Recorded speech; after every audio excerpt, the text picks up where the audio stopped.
The following is a presentation of the Eagles Sports Network. Ryan Wilkes here with head softball coach Michael Graves after the Eagles take two from Southern Wesleyan, 11-2 in 5 innings in Game 1, and an 18-17 8-inning final in Game 2 right here on the Eagles Sports Network. So, Coach, Game 1, everything seemed to be working from pitching to offense. You get down 2-0, but you score the next 11 to win that game against a quality Southern Wesleyan team. What was that game like for you guys to go in there and respond after an early push from them? Well, I mean, they got a good ball club, and it's nice to see that we can actually show up and take care of business against a quality opponent. Thought we hit the ball well. Pitching was pretty good. We got out of that first inning. You know, we made some mistakes there on the defensive side and came back and put up runs. I think we scored, 11 straight? So Sierra Rogers, 5 innings in the circle. She also hit another home run in Game 1. What have you seen from her lately offensively that's making you want to put her in the lineup more throughout this year? Well, I don't have to tell that kid to swing the bat. So she doesn't let strikes go by like some of our other kids are doing that we're trying to, work out of that habit. Sierra goes up there, and she's wanting to hit it as hard and as far as she can hit it. So I like that about her. And her pitching's coming along, and if we can get that Game 1 performance out of her, we're going to win a lot of ball games. So one of the big storylines from today as a whole, McCauley had 2 home runs in Game 1, the third there in Game 2. To make her the new all-time home run leader in Carson-Newman softball history. What has she meant not only today and to the success of today, but to this program as a whole in her time here? Her bat is feared all through the conference, through the region. She's a home run threat every time she comes up. And, not just a home run hitter, she hits the ball hard a lot. So there's a lot of times she comes up and she hits it through the infield. And, she knocks it off gloves, off body parts, and she's just a strong kid, and she loves to hit, and it shows.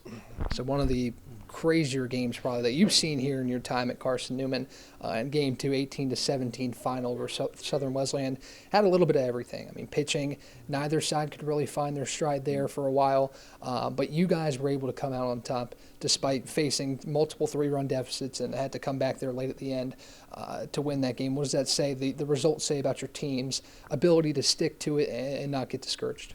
Well, I could tell by the way we were swinging the bats that, we were confident at the plate. So I didn't ever really feel like we were out of the game, but there was a couple of opportunities we had to really put the game away and just close it out, and we didn't do it.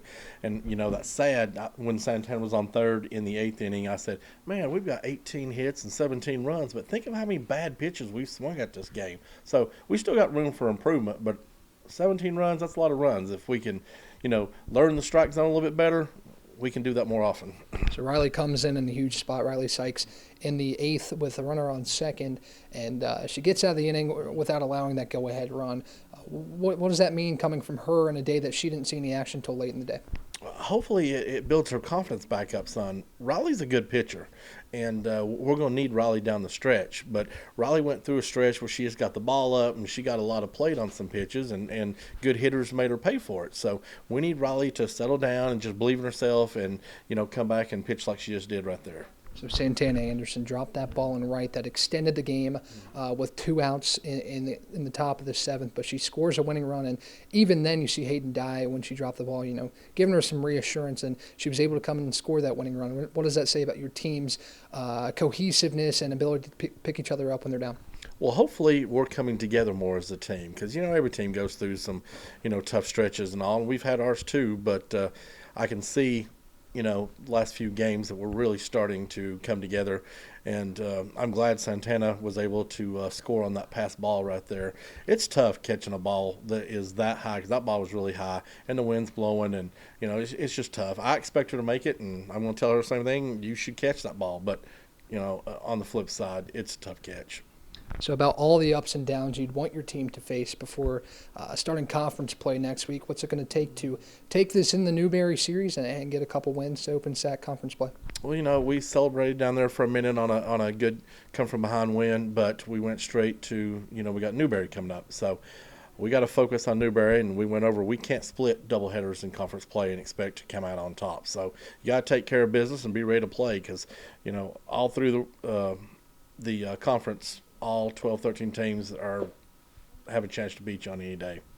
Ryan Wilkes here with head softball coach Michael Graves after the Eagles sweep the doubleheader, over Southern Wesleyan here at home, 11-2 in Game 1 and 18-17 in Game 2. We'll be back at the Vick on Tuesday. Newberry comes to town to open SAC play here on the Eagles Sports Network.